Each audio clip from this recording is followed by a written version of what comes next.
This episode is brought to you by the wonders of modern science, because without it, we would all be screwed. Oof, this was an exciting couple of days. Not exciting in a good way. No, not like a party. It's probably the exact opposite. Or maybe like closer to like a pity party. Yeah, if I had to compare it to anything, it'd be more of a pity party. Let's see, it all started Tuesday when I happened to get a little bit of a C word. It was a pretty big C word, to be honest. I woke up and I didn't know what was going on, and I looked down and I couldn't see, and I knew this feeling before. Gotten 2 C words before this.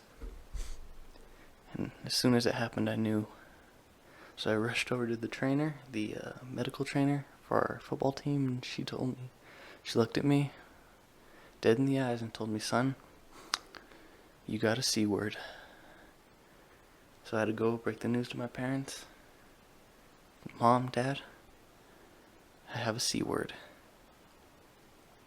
They looked at me, cried a little bit, tears rolling down their face. They said, "Son, how did this happen?"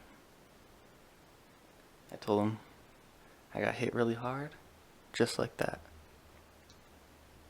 So hold on to your heads very tightly, because you never know what's going to happen to them. Especially when there's a chance that you could end up with a C word just like me. And of course, the C word that we are talking about is concussion. That's right, folks. Concussion. A terrible, terrible concussion. But no, what happened was we were doing tackling drills, and I went and I made a tackle, and I got up. My vision just went white. It was weird. Like, I've gotten concussions before, but they never really felt like that. But right away I knew something wasn't right, so I sat out the rest of practice.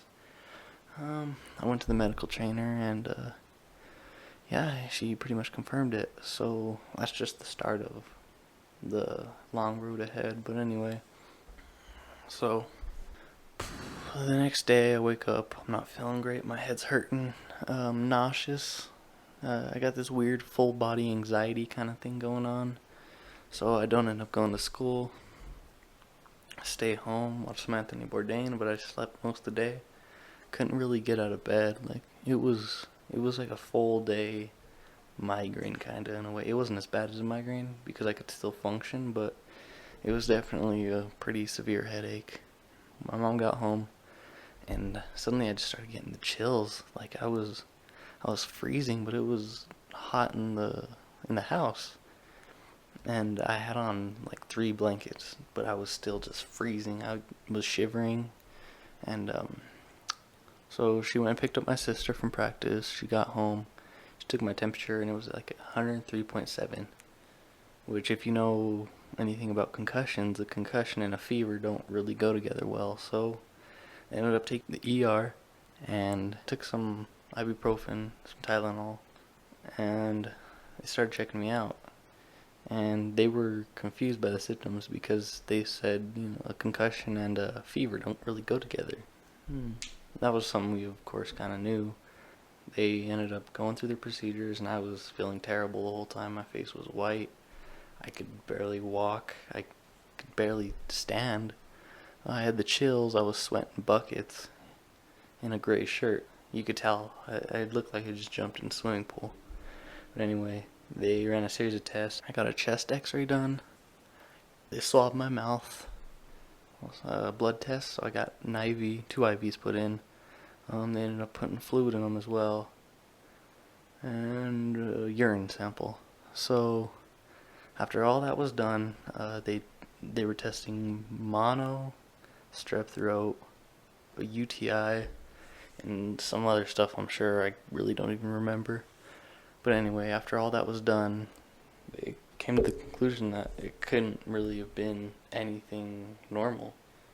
So the doctor came in, and he basically told us, it's really not likely that it's anything that we had tested for, and we don't know where the source of the fever came from. We understand the headaches because they knew about the concussion the day before. So they went ahead and did a lumbar tap, Now, if you don't know what a lumbar tap is, it's when they take fluid from around your spine to test it for meningitis. Because I was showing some severe symptoms of meningitis with the headaches, of course, and just the fever out of nowhere. Because meningitis, when it hits you like a ton of bricks. You don't see it coming; it just happens one day. So they were pretty for sure that that's what it was. Meningitis, from what they told me, it's an infection in the brain. And so, with the fact that I had the concussion, if I were to have the meningitis, it would have been like insane luck that they brought me in. Because if it weren't for the concussion, my mom wouldn't have taken me in. Like, a fever of 103.7 is high, don't get me wrong, but she would have controlled it and tried to bring it down. And especially since I had an appointment the next day for my concussion, she wasn't really worried. But the fact that both those things were happening at the same time with the headaches and all that, she took me in. So the way he explained it was a easy procedure. The needle was tiny. They gave me some anxiety medicine. I don't even know what it was.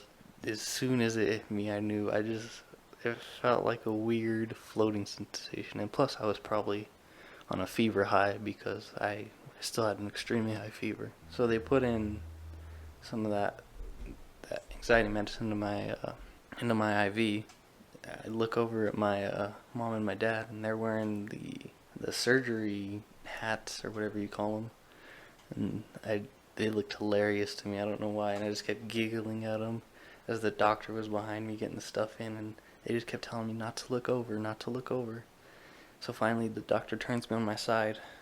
I feel the lidocaine needle going into my back, and I think, okay, I can handle this. It's not a big deal. We're good. So after the lidocaine, I feel a prick in my back, and I feel it going up. But then there's this like seizing feeling that's in my lower back, a little lower than where I feel I'm poking. And all I could do was tighten on my back because it hurt so bad. But it wasn't unbearable at this point, I could handle it. It surely hurt, but it wasn't awful. And I even told my mom, this isn't too terrible. And I was hopped up on the anxiety medicine, by the way, and I just kept thinking about different movies. I think I mentioned Venom at one point, and the new Tarantino movie, the Once Upon a Time in Hollywood. But anyway, so he does it once. I think, oh, okay, this is cakewalk, this isn't too bad, because I thought it was going to be a lot worse. Because I've seen spinal taps before on a couple of movies, and they looked extremely painful. He does it a second time. He goes, okay, this is the lidocaine, buddy.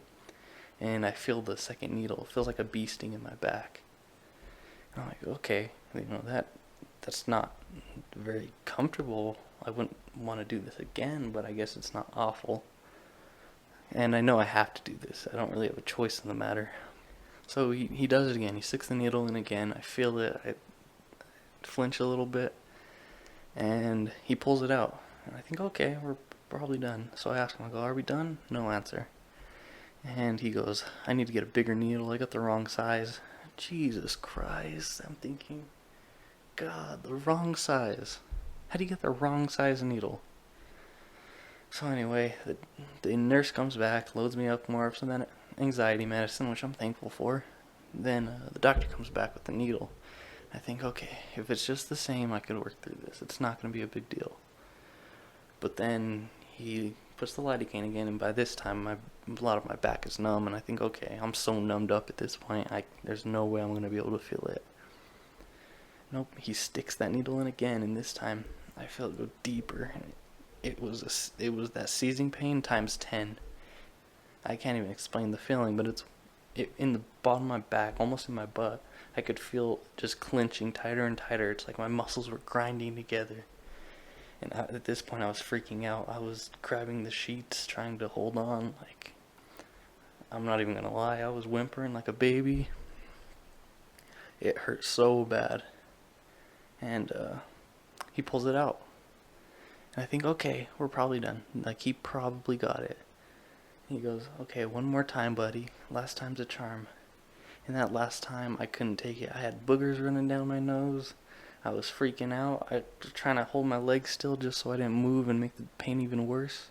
because what he was doing is he was sticking that needle in between my bones and my muscles in my back, and so it was just hitting everything, and I just felt it all.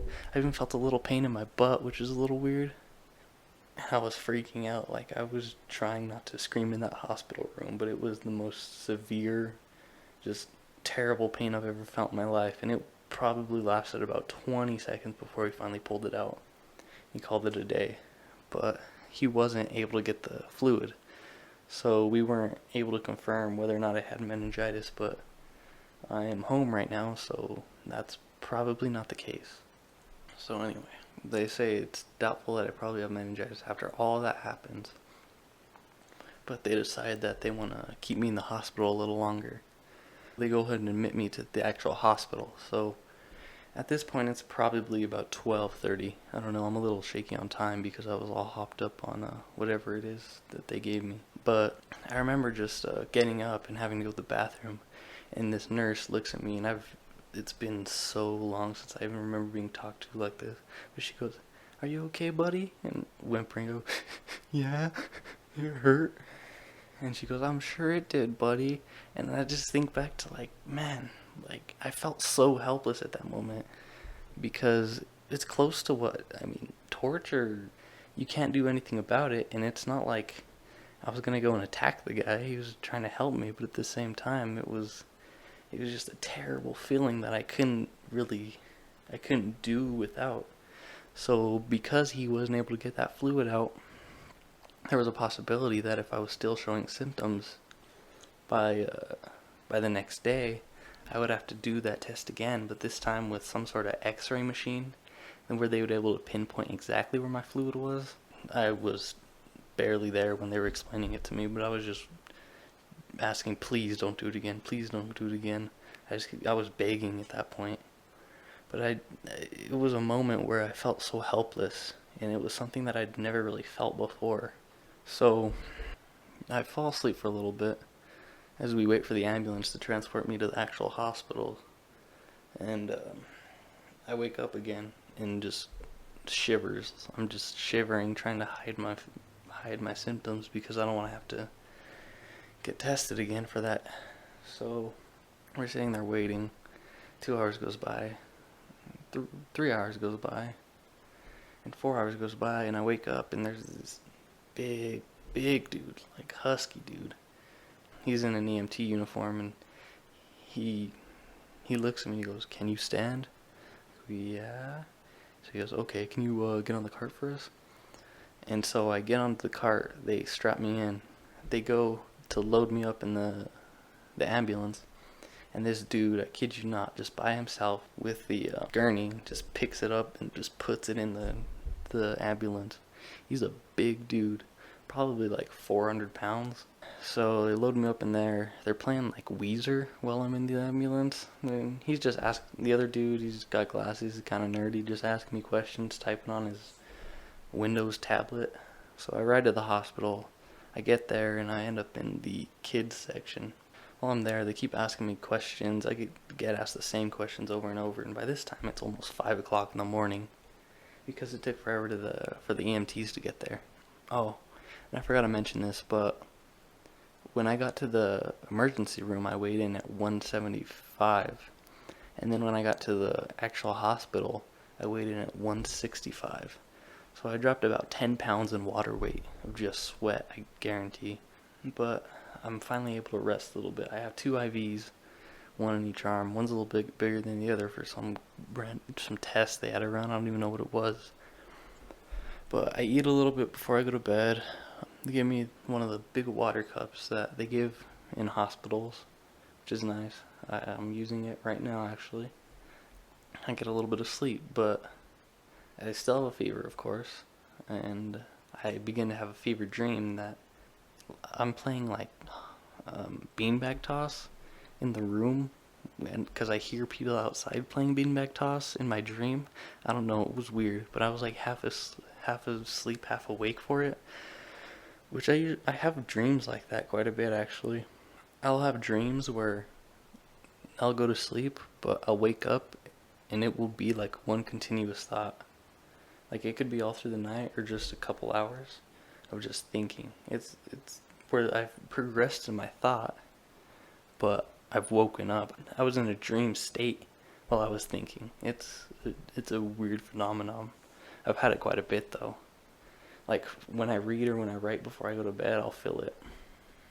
But yeah, so I have to sleep like a mummy because my arms are stiff from the IVs in my arms because I don't want to move them because they just bother. So there I am. I'm with a concussion, with God knows what, and a fever of like 102 at this point. So I wake up. I'm actually feeling a lot better at this point. I still got a headache. I still have a fever. My spine hurts from where they were poking me like crazy and couldn't even get the fluid. But eventually I start to feel better, and they end up letting me go out of the hospital. But yeah, that's where I was at. That's why I couldn't get this podcast out on time, because that was going on. Just to give an update, I'm feeling a lot better.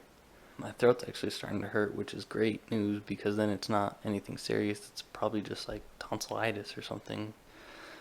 My headache's still there, but that's normal with the concussion. That's nothing to really worry about it done, other than the fact it is a concussion.